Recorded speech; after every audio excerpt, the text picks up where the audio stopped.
Saya itu walaupun saya tengok-tengok duduk-duduk di tempat seperti ini, itu satu bulannya masih dapat gaji sekitar 100 juta satu bulannya. Orang-orang kan tahunya saya cuma tanahnya di sini, padahal depan itu tembus jalan ya punya saya, depan lurus itu tembus jalan punya saya, Pondok Lama punya saya, sampai jalan Notok tembus jalan itu ada gudang itu punya saya. Dan sebentar lagi insya Allah santri-santri punya sawah. Kemarin saya beli 1 miliar uang dari Joko Arek, sawahnya digarap, jadi nggak perlu ngarepin sawah orang lain, makan dari sawah sendiri. Santri-santri nanti yang datang ya kalau mau dek sawah kesini, dek sawah ya tidak apa-apa, gratis dek sini. Semua makan, tempat tinggal, tidur, maka semuanya gratis dek sini. Yang penting mau ke sawah, kayak gitu. Karena kita makan dari keringat kita sendiri. Alhamdulillah Umi sudah beli sawah 1 miliar, tinggal nanti digarap untuk makan. Saya sangat mengagumi, sangat cinta sekali kepada Abah Habib Lutfi, saya sangat cinta ke Gus Muafik, saya sangat cinta ke Gus Maksum, saya sangat cinta, bahkan amalan-amalan saya banyak yang sanadnya dari beliau. Ke Mbah Maimun Jubair, alhamdulillah saya kemarin langsung ke Pondok Lasem, kepada beliau-beliau ini, kepada Abah Sekumpul, saya sanadnya salah satu amalan saya dari sholawat An-Nuridat itu juga dari Abah Sekumpul, dari Martapura. Saya langsung pernah ke sana, saya langsung pernah ke daerah Banjar di Kalimantan. Saya naik pesawat cuma 1 jam dari Bandara Soekarno-Hatta ke Bandara Samsudin Nur, itu cuma 1 jam. Cuma 1 jam, jam 5, jam 6 sudah sampai di sana. Jam 9 saya sudah take out ke sini. Itu loh, untuk apa namanya? Ngambil gembelengan, ngambil sanatnya dari sholawat. Assalamualaikum warahmatullahi wabarakatuh. Bismillah, alhamdulillah, wa syukurillah, wa nikmatillah, wa la khawla wa la quwata illa billah, amma ba'd. Alhamdulillah, atas rahmat Allah, atas nikmat dari Allah, kita semuanya bisa bersilaturahmi, bisa bertatap muka di gubuk saya ini. Semoga kita semuanya terjalin silaturahmi seduluran selawas-selawas sing welase Gusti Allah. Amin ya rabbal alamin. Panjenengan semuanya datang ke sini ini atas semuanya atas kehendak Allah Subhanahu.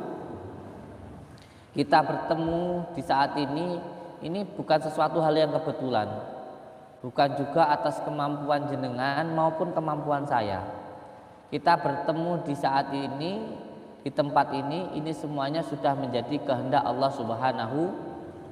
Sebelum kita bertemu di sini, semuanya ini sudah tercatat di Lauhul Mahfuz, sudah ditentukan oleh Allah beberapa ratus tahun yang lalu sebelum kita bertemu di tempat ini.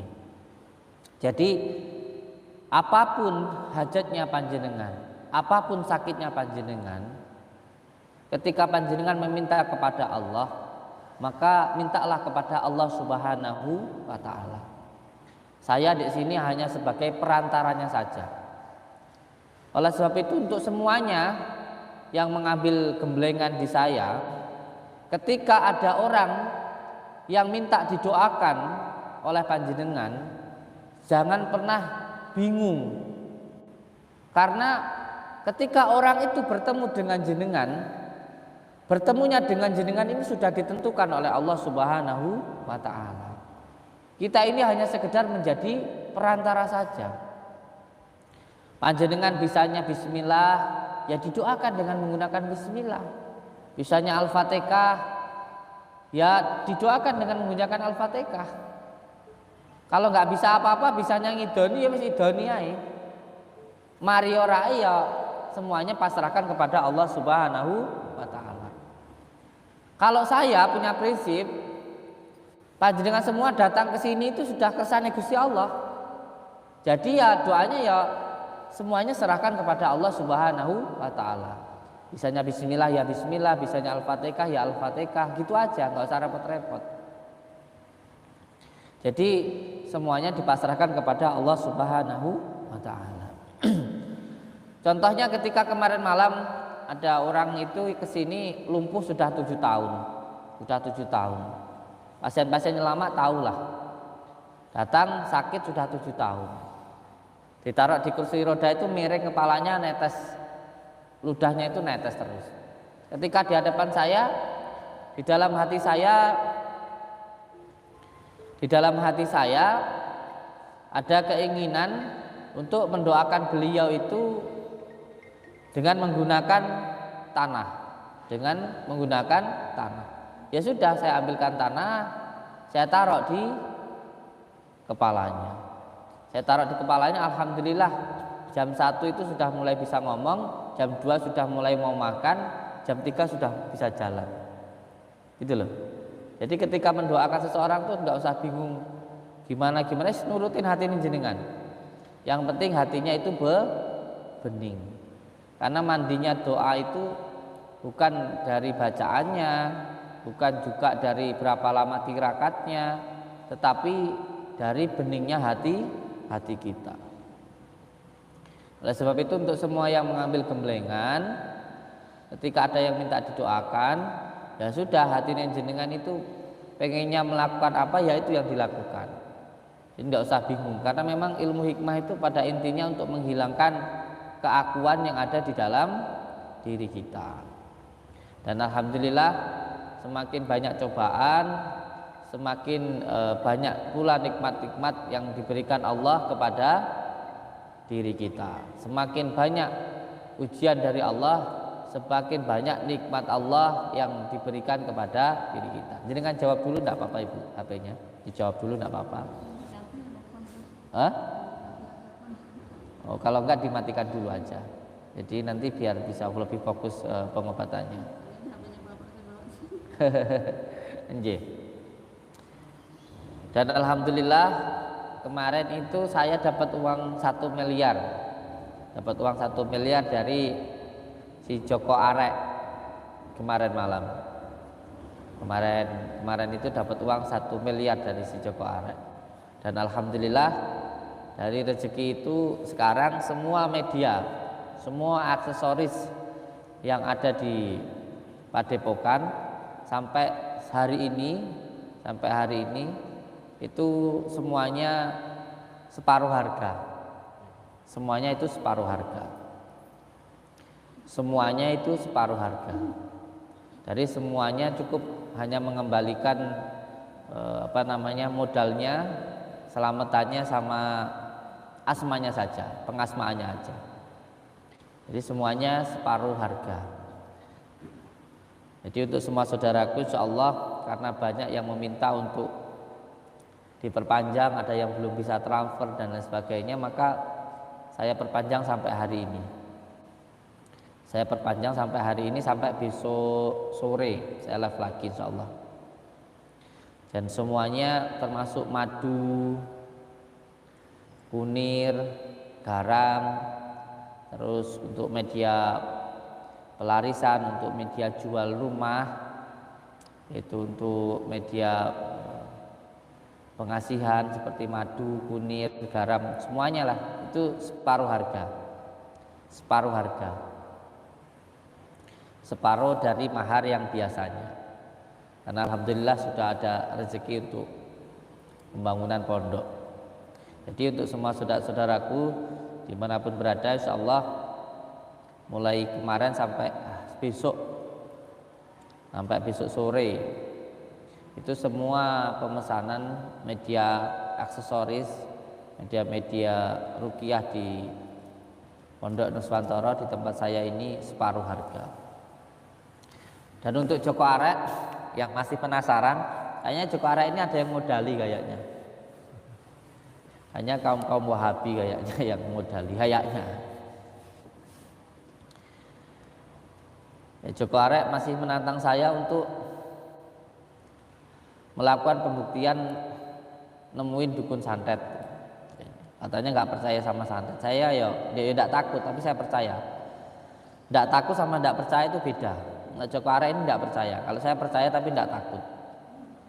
Ini Joko Arek nantang untuk nanti malam jam 9 itu nemuin dukun santet. Ya saya siap-siap aja. Banyak kok pasien-pasien saya ini yang terkena gangguan sihir itu banyak. Bahkan ada pasien saya itu yang pernah minta tolong sama dukun santet itu pernah. Terus kesini itu berobat, akhirnya bertobat, terus kasih tahu tempatnya itu banyak kok.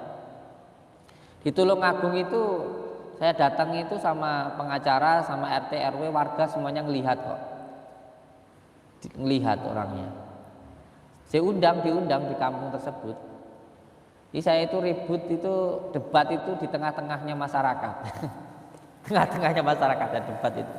Ada videonya Pak Nur. Di tengah-tengah masyarakat saya debat. Karena namanya ilmu santet, namanya ilmu hitam, ilmu putih. Saya yakin sampai hari kiamat itu akan tetap ada. Yang nyata dan yang gaib sampai hari kiamat itu akan tetap ada. Siang dan malam, yang namanya siang dan malam sampai hari kiamat itu ada. Susah dan senang, yang namanya susah dan senang sampai hari kiamat itu ada. Ya kalau orang nggak percaya ya silahkan lah, nggak ada santet, nggak ada ilmu gaib, nggak masalah, itu urusan dia pribadi. Cuman kalau saya percaya. Wong nafas ini aja saya nggak bisa lihat kok. Nafas ini loh, yang menghidupi saya ini loh, saya nggak bisa lihat. Tapi saya percaya kok, nafas ini yang menghidupi saya. Bahkan ada yang namanya zikir nafas, an-nafus, an-nafas, an-nafsiyah, af'al. Jadi ya ada yang namanya huruf Allah tuh alif, lam, ha. Alif, lam awal, lam akhir, ha. Itu aja kalau dikaji ya seperti nafas kita. Alif maju lillah, ya hidup memang harus lillah, harus karena Allah. Maju lagi lahu, ya harus kepada Allah. Terakhirnya yahu Allah, sudah nya kepadanya, sudah kembali kepada Allah. Makanya kalau kemarin ada yang mendebat saya, katanya saya sesat, bikinnya huhu, ya enggak apa-apa kok, enggak apa-apa. Silahkan saja. Tapi kalau kata orang ngaji itu isim domir, ya enggak apa-apa ya bagi yang menganggap itu syirik, bid'ah, sesat, ya silahkan saja. Tapi saya ada sanadnya. Saya megang tasbih gini juga ada sanadnya. Ada sanadnya, megang tasbih gini saja, enggak cuma asal megang. Saya megang tasbih langsung dapat sanadnya dari Muqaddam Thorekoh Tijaniyah, Yai Abah Munir di Malang. Sholat Fatih pun juga saya ada sanadnya, enggak cuma asal mengamalkan sholawat. Saya juga ada sanadnya. Jadi Muqaddam Thorekoh Tijaniyah, langsung dari Muqaddam, satu-satunya di Malang. Jadi yang ingin bertanya kalau secara langsung ya saya jawab sanadnya dari mana, itu akan saya jawab. Saya pegang tasbih katanya saya dukun, kayak dukun, ya nggak apa-apa. Kalau tanya langsung kepada saya sanadnya dari mana, saya jawab. Tapi kalau tanyanya cuma di media sosial, yo yang tanya 1000 ya nggak jadi. Nggak jadi itu. Waalaikumsalam. Sehat boleh. Barakallah. Allahumma sholli ala Muhammad. Allahumma sholli ala Muhammad. Allahumma sholli ala Muhammad. Sebenarnya saya dari dulu melakukan sesuatu berdiri di kaki saya sendiri. Saya tidak pernah, saya bahkan malu. Saya malu mau majang foto kiai saya malu. Walaupun darah dan daging saya ini adalah Nahdlatul Ulama, darah, daging dan tubuh saya ini adalah Nahdiyin, ahli sunnah wal jamaah. Cuman ada yang saya pasang di sini enggak? Karena saya malu kalau saya belum bisa menjalankan, atau bahkan saya takut kalau nanti saya itu memberikan dampak yang jelek kepada foto-foto kiai saya. Saya sangat mengagumi, sangat cinta sekali kepada Abah Habib Lufi, saya sangat cinta ke Gus Muafik, saya sangat cinta ke Gus Maksum, saya sangat cinta, bahkan amalan-amalan saya banyak yang sanadnya dari beliau. Ke Mbah Maimun Jubair, alhamdulillah saya kemarin langsung ke Pondok Lasem, kepada beliau-beliau ini, kepada Abah Sekumpul. Saya sanadnya salah satu amalan saya dari sholawat An-Nuridat itu juga dari Abah Sekumpul, dari Martapura. Saya langsung pernah ke sana, saya langsung pernah ke daerah Banjar di Kalimantan. Saya naik pesawat cuma 1 jam dari Bandara Soekarno-Hatta ke Bandara Samsudin Nur, itu cuma 1 jam. Cuma 1 jam, jam 5, jam 6 sudah sampai di sana. Jam 9 saya sudah take out ke sini. Itu loh, untuk apa namanya? Ngambil gembelengan, ngambil sanatnya dari sholawat An-Nuridat itu. Jadi enggak cuma ngamalkan lewat YouTube, lewat Google, enggak. Sambungannya ada sampai ke baginda Rasulullah SAW, sampai ke Abah, sampai ke salah satu Thorekoh Sayyidillah Saya Abu Hasan Asy-Syadzili, itu ada sanadnya saya. Cuman saya enggak membahas itu. Makanya saya berdiri di kaki saya sendiri dengan harapan ketika saya melakukan kesalahan, ya kesalahan itu hanya ditujukan ke saya. Jangan ditujukan ke organisasi saya, ke kiai saya. Saya enggak mau, walaupun saya cintanya setengah mati. Lihat pondok saya. Ada tak simbol-simbol organisasi dan lain sebagainya? Enggak ada kan dari dulu. Saya berdiri di kaki saya sendiri karena saya paham berjuang di ilmu hikmah itu nanti fitnahnya luar biasa. Itu sudah langsung disampaikan oleh kiai saya, langsung disampaikan oleh guru saya. Yang pertama, berjuang di dalam ilmu hikmah itu akan diuji oleh dua hal. Yang pertama diuji dengan harta, yang kedua akan diuji dengan wanita. Itu pasti. Makanya ketika saya keluar, ketika saya diperintahkan oleh kiai saya untuk ke Blitar, beliau menyampaikan ke saya bukan untuk membuat sebuah pondok pesantren, bukan. Saya bikin pondok pesantren setelah 13 tahun di sini. Setelah 30 tahun 2002 ini baru saya 2002 ini baru bikin pondok. Pertama kali saya diperintahkan oleh kiai saya ketika saya pulang dari tempat Abah Syuti Al-Ghazali, terus setelah itu saya ke Blitar. Itu di sini saya tidak diperintahkan untuk membuat pondok pesantren, tidak. Saya hanya diperintahkan yang pertama untuk bekerja, untuk mencari pekerjaan dulu. Bukan untuk membuat pondok dulu, bukan. Setelah saya sudah dapat pekerjaan lalu diperintahkan untuk mencari istri dulu. Itu. Karena apa? Karena rezeki yang paling barokah itu keringat kita sendiri. Maka dari dulu saya bikin usaha. Setelah alhamdulillah usaha saya sudah jalan, ada 27 karyawan, saya punya 4 kendaraan, 4 truk. Saya sudah punya cabang barang-barang bekas, ngambil itu di hampir 30 tempat. Terus setelah itu saya jadi supplier pabrik sampai sekarang alhamdulillah. Saya itu walaupun saya tengok-tengok duduk-duduk di tempat seperti ini, itu satu bulannya masih dapat gaji sekitar 100 juta satu bulannya. Karena apa? Karena setiap orang yang ngambil barang terus kirim ke pabrik, itu nanti orang yang kirim ke pabrik itu fee-nya ke saya, per kilonya saya dapat 100 perak. Tapi kalau kirimnya 100 ton per hari, ya sudah tinggal ngitung saja kayak gitu. Jadi orang banyak yang mengira wah Gus Samsudin itu kaya, banyak uangnya karena dari pengobatan. Kalau dari pengobatan itu sedikit sekali, hanya cukup untuk makan santri sama bangun pondok saja. Nggak mungkin untuk bisa beli tanah di mana-mana. Orang-orang kan tahunya saya cuma tanahnya di sini. Padahal depan itu tembus jalan ya punya saya. Depan lurus itu tembus jalan punya saya. Pondok lama punya saya. Sampai jalan notok tembus jalan itu ada gudang itu punya saya.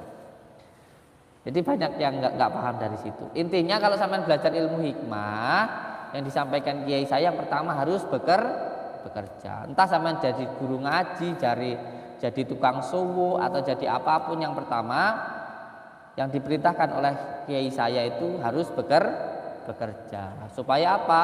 Supaya tidak mengharap-harapkan orang yang datang. Makanya saya sekarang itu ada yang datang, ya alhamdulillah, banyak tamu, banyak rezeki, bisa silaturahmi, menghilangkan bala, memperpanjang umur, dan insya Allah tambah barokah. Itu saja. Nggak ada ya nggak apa-apa, karena sudah punya pekerjaan sendiri. Maka untuk semua yang ngambil gemblengan ke saya, jangan ngarep-ngarep orang datang, jangan ngarep-ngarep orang sakit, punya pekerjaan sendiri, ya nggak perlu ngarep-ngarep orang datang. Makanya saya sendiri sampai sekarang ini ya alhamdulillah tetap bekerja. Dan sebentar lagi insya Allah santri-santri punya sawah. Kemarin saya beli 1 miliar uang dari Joko Arek, sawahnya digarap, jadi nggak perlu ngarepin sawah orang lain, makan dari sawah sendiri. Santri-santri nanti yang datang ya kalau mau dek sawah kesini, dek sawah ya tidak apa-apa, gratis dek sini. Semua makan, tempat tinggal, tidur, maka semuanya gratis dek sini. Yang penting mau ke sawah kayak gitu. Karena kita makan dari keringat kita sendiri. Alhamdulillah Umi sudah beli sawah 1 miliar, tinggal nanti digarap untuk makan, ya enak tak? Mbok sampai tua, sampai kayak gimana, punya anak, punya istri di sini, saya malah senang kok. Makanya kalau ditanya di sini mondoknya berapa lama, seumur hidup. Loh Mas Dan ini mulai dari bujang sampai nikah saya menikahkan kok. Mas Eko itu ya begitu itu si itu Mas Eko itu. Nah itu anak yatim piatu itu. Di sini dari mulai bujang sampai menikah sampai sekarang punya anak, anaknya 2, saya nikahkan kok. Saya nikahkan ya tetap dari sini gitu. Selama masih mau dari sini ya silahkan kok. Kalau istrinya mau dari sini semuanya tak tanggung kok, mulai dari sekolahnya, mau sampai kapanpun bantu pendidikan di sini kayak gitu ya.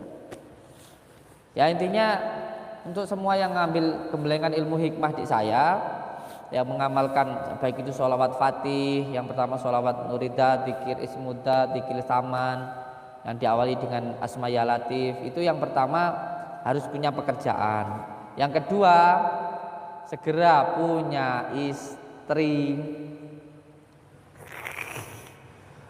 hal ini nanti digoda dengan banyak harta, yang kedua akan digoda oleh banyak wanita.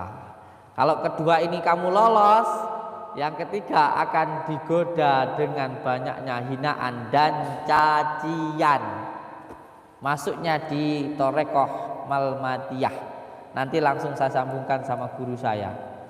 Kata orang umurnya katanya sudah 700 tahun katanya, tapi saya nggak tahu, beliau sudah sangat sepuh sekali katanya.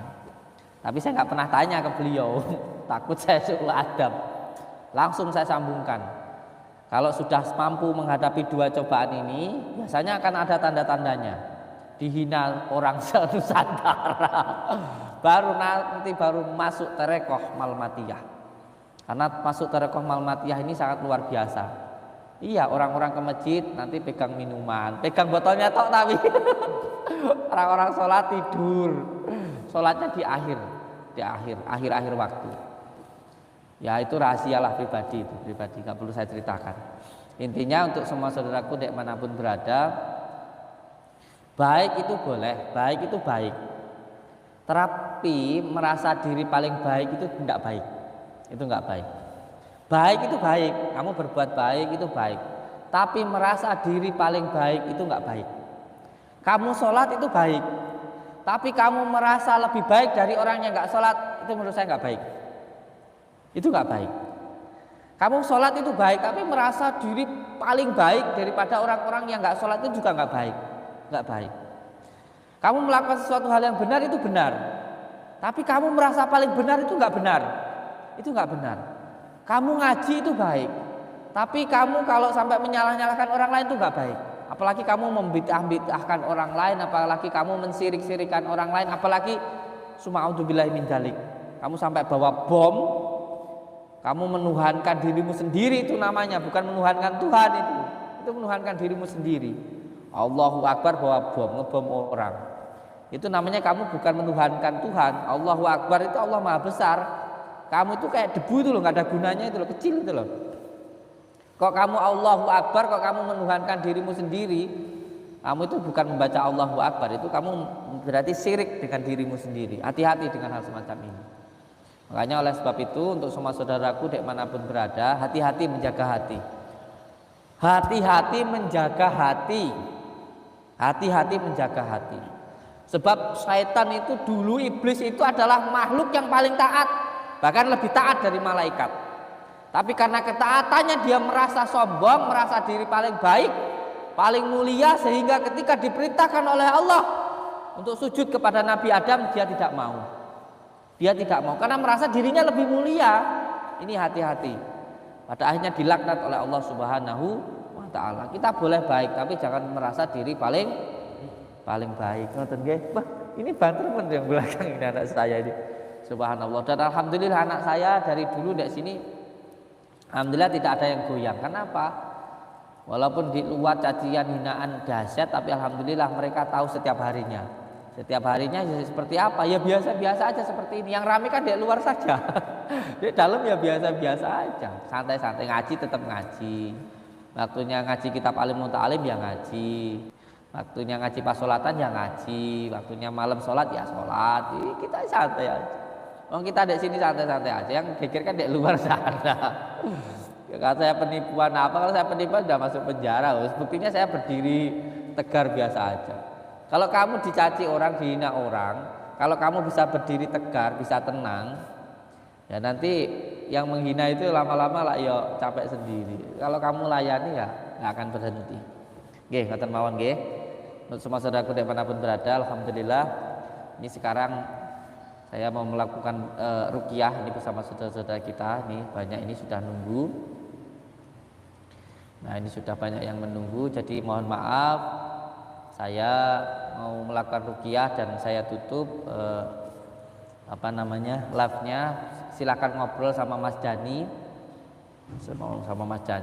sama santri-santri saya untuk soalnya buahnya ini mumpung lagi potong harga separuh harga ini buahnya semuanya separuh harga. Bahkan kemarin ada yang minta aja saya kasih kok berapa orang itu 20 orang. Karena saya juga melihat orangnya. Kalau memang benar-benar butuh, tidak hanya sekedar coba-coba, dia sakit, minta tak kasih kok. Tak kasih. Kalau punya yang masih ada rezeki ya separuh harga, cukup mengembalikan modalnya saja. Sama selamatannya kayak gitulah. Insya Allah. Monggo. Silahkan yang mau pesan untuk semua saudaraku sampai besok siang insya Allah. Separuh harga. Monggo ngobrol sama Kang Dani sama di belakang ya. Saya tak ruqyah dulu. Ada banyak yang nunggu ya.